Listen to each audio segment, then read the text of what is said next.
ഒന്ന് ദിനവൃത്താന്ത പുസ്തകത്തിൽ നിന്ന് അധ്യായം 23. ലേവ്യഗണങ്ങൾ. ദാവീദ് അതിവൃദ്ധനായപ്പോൾ പുത്രൻ സോളമനെ ഇസ്രായേലിൻ്റെ രാജാവാക്കി. ദാവീദ് ഇസ്രായേലിലെ എല്ലാ നായകന്മാരെയും പുരോഹിതന്മാരെയും ലേവ്യരെയും വിളിച്ചുകൂട്ടി. 30 അതിൽ കൂടുതലും വയസ്സുള്ള ലേവ്യരുടെ കണക്കെടുത്തു. ആകെ 38,000 പേരുണ്ടായിരുന്നു.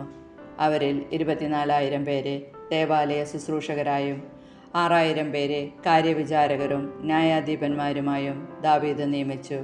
4,000 പേരെ വാതിൽ കാക്കുന്നതിനും 4,000 പേരെ താൻ നിർമ്മിച്ച വാദ്യോപകരണങ്ങൾ ഉപയോഗിച്ച് കർത്താവിന് സ്തുതി പാടുന്നതിനും നിയോഗിച്ചു. അനന്തരം ദാവീദ് അവരെ ഗർഷോം, കൊഹാത്ത്, മെറാറി എന്നിങ്ങനെ കുലക്രമത്തിൽ ഗണം തിരിച്ചു. ഗർഷോമിൻ്റെ പുത്രന്മാർ ലാദാൻ, ഷിമെയി. ലാദാൻ്റെ പുത്രന്മാർ പ്രമുഖനായ യഹിയേലും സേദാം, ജോയേൽ എന്നിവരും. ഷിമെയിയുടെ പുത്രന്മാർ ഷെലോമോത്ത്, ഹസിയേൽ, ഹാരാൻ എന്നീ 3 പേർ. ലാദാൻ്റെ കുലത്തലവന്മാർ ഇവരായിരുന്നു: യഹാത്ത്, സീസ, യവൂഷ്, ബറിയ എന്നീ 4 പേരും ഷിമെയിയുടെ പുത്രന്മാർ. യഹാത്ത് ഒന്നാമനും സീസ രണ്ടാമനുമായിരുന്നു. യവൂഷിനും ബറിയായ്ക്കും അധികം പുത്രന്മാരില്ലായിരുന്നു. അതുകൊണ്ട് അവർ ഒറ്റ വംശമായി കരുതപ്പെട്ടു. കൊഹാത്തിൻ്റെ പുത്രന്മാർ അമ്രാം, ഇസ്ഹാർ, ഹെബ്രോൻ, ഉസിയേൽ എന്നീ 4 പേർ. അഹറോനും മോശയും അമ്രാമിൻ്റെ പുത്രന്മാരാണ്. അതിവിശുദ്ധ സ്ഥലത്ത് ശുശ്രൂഷ നടത്താനും കർത്താവിൻ്റെ മുമ്പാകെ ധൂപമർപ്പിക്കാനും അവിടുത്തെ നാമത്തെ സ്തുതിക്കാനും അഹ്റോനും പുത്രന്മാരും നിയോഗിക്കപ്പെട്ടു. ദൈവപുരുഷനായ മോശയുടെ പുത്രന്മാർ ലേവി ഗോത്രത്തിൽപ്പെടുന്നു. മോശയുടെ പുത്രന്മാർ ഗർഷോം, എലിയേസർ. ഗർഷോമിൻ്റെ പുത്രന്മാരിൽ പ്രമുഖൻ ഷെബുവേൽ. എലിയേസറിൻ്റെ പുത്രൻ റഹാബിയ. എലിയേസറിന് വേറെ പുത്രന്മാരില്ലായിരുന്നു, എന്നാൽ റഹാബിയയ്ക്ക് ധാരാളം പുത്രന്മാരുണ്ടായിരുന്നു.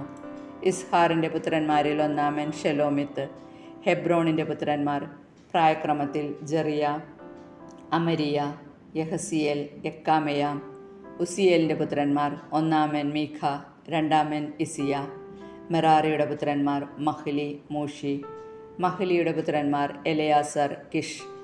എലയാസറിന് പുത്രന്മാരില്ലായിരുന്നു, പുത്രിമാരെ ഉണ്ടായിരുന്നുള്ളൂ. കിഷിൻ്റെ പുത്രന്മാരായ അവരുടെ ചാർച്ചക്കാർ അവരെ വിവാഹം ചെയ്തു.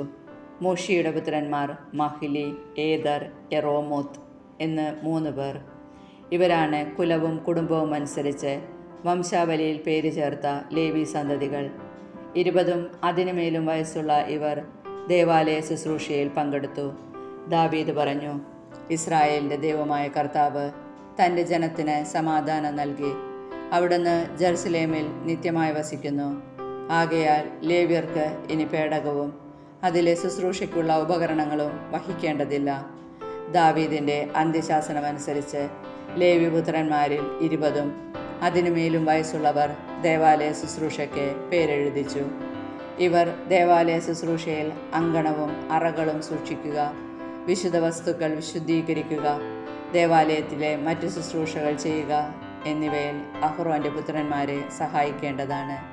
തിരുസാന്നിധ്യപ്പം, ധാന്യബലിക്കുള്ള മാവ്, പുളിപ്പില്ലാത്ത അപ്പം, കാഴ്ചയർപ്പിക്കാനുള്ള ചുട്ടെടുത്ത അപ്പം, എണ്ണ ചേർത്ത കാഴ്ചയർപ്പിക്കാനുള്ള ചുട്ടെടുത്ത അപ്പം, എണ്ണ ചേർത്ത കാഴ്ചവസ്തുക്കൾ എന്നിവയും അവയുടെ അളവുകളും ഇവരുടെ ചുമതലയിലായിരുന്നു.